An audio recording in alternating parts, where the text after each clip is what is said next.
मैंने कहा भाई करवाना होता है सही है, लेकिन जब तक आरसी ट्रांसफ़र नहीं होगी मेरे नाम पे मैं कैसे करवाऊँगा मुझे बताओ। एटलीस्ट तब तक के लिए तो मुझे यही इंश्योरेंस चलाना पड़ेगा ना। मुझे उतना रूल नहीं पता है उसके बारे में, ना मुझे पता है और ना मुझे उस वक़्त भी पता था, ठीक है। तो मैंने कहा कि मुझे नहीं इतना पता है कि क्या होगा अब, लेकिन आपको इंश्योरेंस की कॉपी तो मुझे देनी चाहिए थी ना। और मैंने इतनी बार मेल किया और आपके यहाँ कॉल किया, आपने नहीं दिया। तो बहुत उसके ऊपर इश्यूज़ हुए। खैर इश्यूज़ तो चलते रहे, मेरा पैसा तो लग ही गया, ठीक है। फिर क्या होता है कि मैं कास्ट 24 वालों को मैंने मेल किया इसको, क्योंकि जब मेरा पैसा लग ही गया है तो मैं उनको मेल किया, मैंने कंप्लेन की, मैंने ट्विटर पे कंप्लेन की, कहाँ कहाँ की। ये सुनते नहीं हैं। कास्ट 24 ये एक एक्सपीरियंस मैं बता रहा हूँ। एक बार अगर आपने गाड़ी ख़रीद ली, ये कहते हैं कि मैं गारंटी दे रहा हूँ, ये सुनते नहीं हैं। अच्छा, उसके पहले भी बताता हूँ क्या हुआ था। ये तो एक छोटी सी चीज़ हुई। उसके पहले क्या हुआ था कि मेरा रेडियो नहीं चल रहा था, मैंने उसके लिए बुलाया। तो ये लोकल किसी को भी ऐसे ही भेज देते हैं। मैंने कहा कि ठीक है, एक गाड़ी अब तक जो है मेंटेन है, अगर कंपनी सर्विस है तो मैं कंपनी में देता हूँ ना, तो उसका जो पे होगा वो तुम करो। नहीं, वो नहीं माने। उन्होंने अपना एक लोकल सा बंदा भेजा, वो क्या, उसके बाद वो जो बताया था ना मैंने, बूट में एक आवाज़ सी आ रही थी, वो कभी बंद ही नहीं हुई। मैंने उसके लिए भी इनको कहा, तो ये लेके गए और पता नहीं क्या किया क्या नहीं किया, ला करके दिया, कहा हो गया है, हुआ ही नहीं। फिर दोबारा जब मैंने मेल किया तो कहा कि नहीं, हम इसको कवर ही नहीं करते हैं। तो मैं कहा यार, कवर की बात नहीं है, ये चीज़ें ख़राब पहले मतलब मेरे से नहीं हुई हैं। ये उसी वक्त आप अपने सेल्समैन से पूछो, मैंने उनको बताया था इस चीज़ के बारे में, तो उन्होंने कहा था कि सर ये हम करवा करके देंगे। तो ये सारे इश्यूज़ है, डे वन से मैं कर रहा हूँ। अच्छा, ये विदिन 1 वीक ये दोनों कन्वर्सेशन हुई थी, रेडियो के लिए और बूट में जो साउंड था उसके लिए। तो मैं पर्सनली बताऊँ तो मुझे जो है मतलब कास्ट 24 का आफ्टर सेल्स जो सर्विस है, आफ्टर सेल्स जो रिस्पॉन्स है, वो बिल्कुल भी अच्छा नहीं लगा। मतलब बिल्कुल भी, मैं क्लियर बता रहा हूँ आपको, बिल्कुल भी नहीं। मतलब उनके में फ्लॉज़ बहुत ज़्यादा हैं, बहुत ज़्यादा हैं। उसकी वजह ये है कि आप सोचिए कि आप गाड़ी किसी को दे रहे हैं और आपने इंश्योरेंस का कॉपी ही नहीं दिया। इतने बार कह, चलो ठीक है भूल जाते हैं आप, चलो समझ में आता है, इतनी बार मैं कह रहा हूँ फिर भी आप नहीं दे रहे। अच्छा चलो वो तो हो गया। उसके बाद फिर जब मैं आपको ये कह रहा हूँ कि इसकी ये चीज़ें आपकी पहले से ख़राब है, इसको तो आप लोकल किसी मैकेनिक को, अरे लोकल मैकेनिक और ख़राब करेंगे उसको, क्या करेंगे पता नहीं, मुझे नहीं मालूम। चीज़ें हुई और नहीं हुई, और आज तक टिल डेट वो जो आवाज़ है वो अभी भी है, ठीक है। मैं अभी फर्स्ट सर्विस पे जाऊंगा, क्योंकि अभी मेरा पूरा टाइम पूरा नहीं हुआ है, तो मैं फर्स्ट सर्विस पे जाऊंगा, तो फिर अब देखता हूँ मैं, Hyundai वाले उसको सही करेंगे कैसे करते हैं, ठीक है। तो इंश्योरेंस में बहुत ज़्यादा प्रॉब्लम हुई, मेल्स किया मैंने, और मैंने ट्विटर ट्विटर पे ट्वीट किया, बहुत कुछ किया, इनके रिव्यूज़ मैंने डाले, बहुत ट्राई किया, लेकिन इनको कोई फ़र्क नहीं पड़ता है।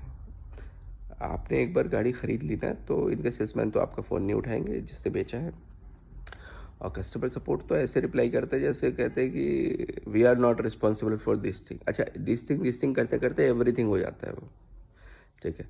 अच्छा, अब एक चीज़ बताता हूँ मैं आपको, मेरे एक अच्छी चीज़ बताता हूँ स्पीडिंग के बारे में, जो मैंने आपको कहा था रेट का। रेट भले ही प्रॉब्लमेटिक है उनकी, ठीक है, लेकिन एक जो सबसे अच्छी चीज़ है उनकी वो ये है, उनकी गाड़ियाँ बहुत अच्छी होती हैं, उनके चेक्स होता है। अच्छा, ये मैं ऐसे नहीं कह रहा हूँ, मेरे नेबर हैं, उन्होंने भी गाड़ी ली, अच्छा सेम वेन्यू उन्होंने ली थी, ठीक है, बहुत अच्छी चल रही, बेहतर, बेहतरीन, आज तक कोई इशू नहीं आया। अच्छा, इशू आया ही नहीं, कभी प्रॉब्लम आई ही नहीं उनको। तो अब अभी का क्या रूल है कास्ट 24 का मुझे नहीं पता, उस वक्त मैं बहुत परेशान हुआ इंश्योरेंस की कॉपी को लेकर के, और मैंने बड़े कंप्लेंट डाले, बहुत ज़्यादा वो किया, कुछ भी नहीं हुआ, कोई फ़ायदा नहीं हुआ। अच्छा, ये इनको ट्रांसफ़र, ये अच्छा एक और बात बताता हूँ, इनका अपनी टीम ट्रांसफ़र कर रही है, सारी चीज़ें कर रही है, आरसी के सारे डॉक्यूमेंट इन्होंने लिए, उसके लिए पैसे भी लिए हैं ट्रांसफ़र कराने के लिए, और जब आरसी आती है तो उसमें गलत नेम प्रिंट करके भेज दिया इन्होंने, रॉन्ग नेम, माई फादर का भी नेम गलत, मेरा भी नेम गलत। अच्छा, अब इन्होंने कहा हमने नहीं प्रिंट किया है, वो ट्रांसपोर्ट डिपार्टमेंट ने कहा, मैं कब भरे तो तुम होगे फॉर्म, मुझे मेरे नाम में, मतलब मैंने आधार कार्ड दिया, उसको तो पढ़ते सही से, उसको तो लिखते सही से, वो भी नहीं माना, माना ही नहीं इन्होंने कुछ भी। और मैंने बहुत फेस किया इसके चक्कर में, और बहुत लंबा फेस किया, ठीक है। और अब मैं आपको कह सकता हूँ कि मैं रिकमेंड नहीं करूँगा कि कास्ट 24 से कोई भी कार खरीदना है, आप एक पल के लिए स्पिनिंग ट्राई करो, आप और भी ऑप्शंस है अभी मार्केट में, आप ट्राई करो। स्पिनी की चीज़ें मुझे थोड़ी सही लगी इस मामले में, क्योंकि गाड़ी जब वो देते हैं तो वो थोड़ी ज़िम्मेदारी लेते हैं। और जो उनके यहाँ एक रूल है कि वो एक्सीडेंटल गाड़ी जो है वो नहीं बेचते हैं। और कास 24 का मेरा अपना एक्सपीरियंस अच्छा नहीं रहा।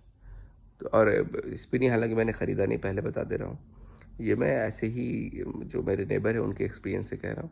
उन्होंने लिया था तो उन्होंने प्रॉब्लम, थोड़ी महंगी रहती है उनकी गाड़ी स्पिनी वालों की, लेकिन सर्विस का मामला उनका आफ्टर सेल्स अच्छा है और प्रॉब्लम्स उसमें कम है गाड़ियों में। और क्योंकि मैंने दोनों चलाई थी, ये मैं बता सकता हूँ, दोनों चलाई थी, सेम मॉडल थी और यही चली हुई थी एकदम बराबर लगभग। मैंने ये भी लिया था, ये 21,000 थी, वो भी 22 या 21 थी और सेम ईयर की थी। लेकिन फ़र्क ये था कि उसमें कोई प्रॉब्लम नहीं थी, इनके में दो प्रॉब्लम्स थी और वो दो प्रॉब्लम आज तक परसिस्ट करती हैं। उनकी दोनों प्रॉब्लम में उनको उनको उनकी गाड़ी में कोई प्रॉब्लम ही नहीं थी स्पेनी वाले में। तो ये है मेरा एक्सपीरियंस यूज्ड कार ख़रीदने का। कैसे कैसे मैंने यूज़ कार ख़रीदा और क्या मुझे हर्डल्स हुए। अच्छा, मैं कुछ चीज़ें कहना चाहूँगा, आप भी अगर ले रहे हैं गाड़ी किसी से भी लें, कुछ चीज़ें आप क्लियर पहले कर लें कि इंश्योरेंस कब तक वैलिड है और कितने दिन के लिए। इसके रूल्स मुझे नहीं पता थे, आप इसके पता करके ही लें। और इंश्योरेंस कब ट्रांसफ़र कराना है, बेहतर होगा इंश्योरेंस ट्रांसफ़र करवाएं एज़ सून एज़ पॉसिबल। लेकिन प्रॉब्लम यहाँ ये आती है ना कि आपका जब आरसी ही नहीं है आपके नाम पे, तो आप इंश्योरेंस अपने नाम पे ट्रांसफ़र कैसे करवा लेंगे या इंश्योरेंस नया कैसे ले लेंगे। ये एक वो है, मुझे नहीं पता। अगर आप लोगों को पता है तो प्लीज़ कमेंट में बताइए कि इसका क्या सॉल्यूशन होता है जब आप ओल्ड कार लेते हैं, क्योंकि ट्रांसफ़र होने में एक टाइम लगता है। ठीक है, उस टाइम के दौरान में कैसे इसको टैकल किया जाता है, क्या रूल्स है, मुझे नहीं पता है। मैं आपसे ये रिक्वेस्ट कर रहा हूँ कि आप लोग मुझे भी बताएं ताकि और लोगों को भी ये पता चले। और यूज्ड कार जब भी लें, अगर ऐप से ले रहे हैं तो हर चीज़ चेक करें और किसी भी चीज़ को ना इग्नोर ना करें। जैसे मैंने इग्नोर किया, मुझे लगा बाद में ये इन्होंने कहा सही कर देंगे, मैंने मान लिया।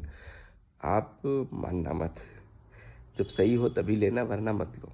ये मत समझना कि ये बाद में कुछ भी सही कर, कुछ भी नहीं करते हैं। जो है उसी वक्त सेल्स तक, सेल करने तक ही होता है ये। मैं अपना एक कास 24 का एक्सपीरियंस बता रहा हूँ।